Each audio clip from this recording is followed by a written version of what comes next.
So today we're going to be solving logarithmic equations or functions.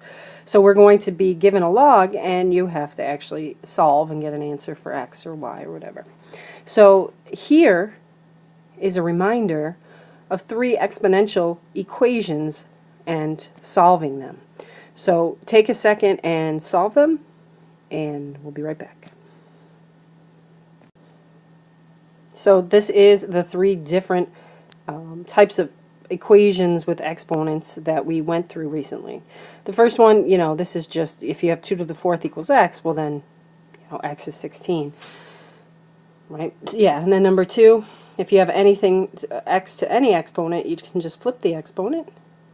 If it's equal to a simple value, that is, and we get our answer. And then we have 2 to the x, where this is a true exponential equation. 16 can be written with a base of 2. It's 2 to the 4th. Drop, there you go. So you're going to have to remember how to do these because we're going to take log functions and use the fact that they are inverses of exponentials, or exponentials are inverses of them, and we're going to be solving exponentials in the end.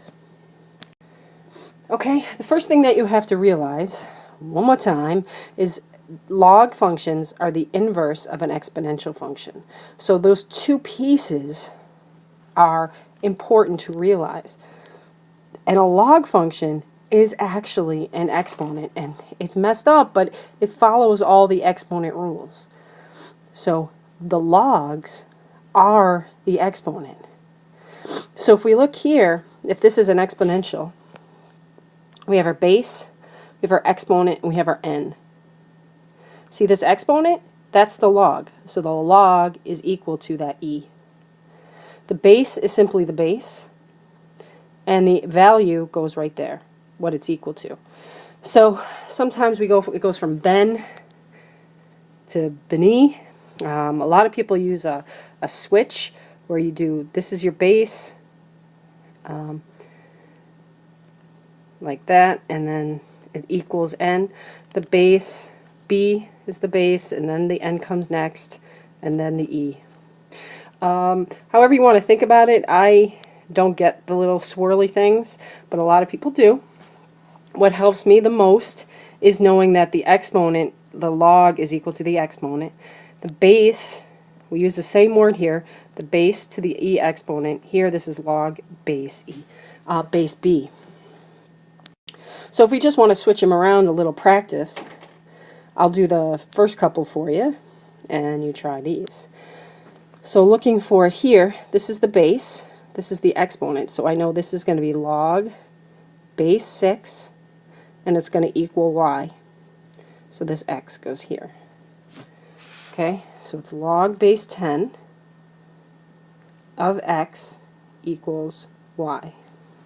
So this can also be written as log of x equals y, because remember base 10 is the same as nothing being there at all. So I switch them around a little, but just remember the base is still 8 here. It's equal to the y. Y is always the exponent, and there we go. So here we go. Log base 12 of x equals negative y. So try those last two. So here we are. This one should be log base 10 of k equals n, or you can write it without the 10. And log base 16 of p equals q. Try to go the other way around. So if we have a log, can we make it an exponential? And this is truly the most useful one that we're going to do. So let's do the first couple. This is the base.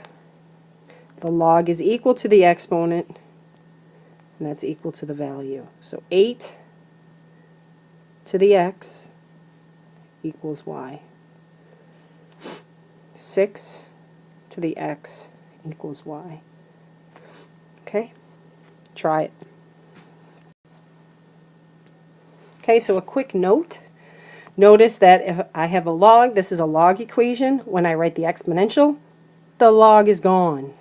Okay, and vice versa. If I have an exponential and I turn it into a log, now I have a log. So be aware of that when you're doing these. The log will disappear when you write the exponential, and that's what makes it useful. So 10 to the x equals y, t to the r equals 5, and h to the k equals 2. All right, to solve the most basic log equations, what you have to have is you have to have a log equal to a value. And then we just solve. We rewrite the log in exponential form, so this is our base to the 4 equals x. Well, this is just like that first one on the do now, it's just 16. But you would solve any equation that shows up. Okay, this is the same one, 2 to the 4 equals x, so it's 16 equals x. Then 5 to the 3rd equals x. So what is that, 125? Done. So try these other two and see how you do. All right, so we have 1/7 here. It would be 7 to the negative 1 equals x. 9 to the 1/2 equals x. And 9 to the 1/2 is just 3. You do need to check to make sure when you plug in an x, the x at this value right here is never negative or 0, so it's always positive. Okay, so sometimes when we get to solving these, we get quadratics and things like that, and we may have to check to make sure that this value right here cannot be, must be positive. All right, same deal here. We have this kind of equation. The base is here. The base is the x. So it's x to the 1/3 equals 4. So remember, we have any exponent equal to a value, we can simply flip the exponent. And when we flip that exponent, x equals 64. Awesome. So try the rest of these and see how that goes. Okay, they do get slightly more complicated than this, but this is the most basic thing. You have b, you switch it around, b to the 3/2 equals 8, flip the exponent, and this goes away, and you're just left with 8 to the 2/3, which is 4.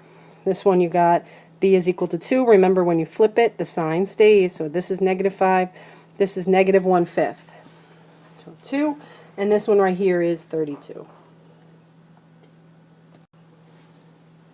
All right, finally here we have equations where the x is here. So we did ones where it's here, here, and here, just so you can get a basic idea. It's mostly just about switching it around. So you have 8 to the x equals 8. Well, these are the same bases, so I'll just drop them, and x equals 1. So a question like this, well, it's literally the same thing as this. We don't know what this is. We want to know what it is. So this is where our x goes. So it's 2 to the x power equals 32. So 2 to the x equals 2 to the 5th. So x is 5. Try these other two and see how you do. All right, so looking at these, remember, so here we have the x, so that's not too hard. 4 to the x equals 16. Okay, rewrite the 16 with the base 4, so that's 4 squared, drop them. You could have also used base 2 if you wanted, it's up to you. And this one is 9 to the x equals 3. We got 9 is 3 squared. So 2x equals 1, divide by 2, and you get a half. All right, the equations get slightly more complicated than this. You get quadratics and things like that. We have to worry about checking and things. But if you know how to do the log switch, you're good. Have a good day. There we go.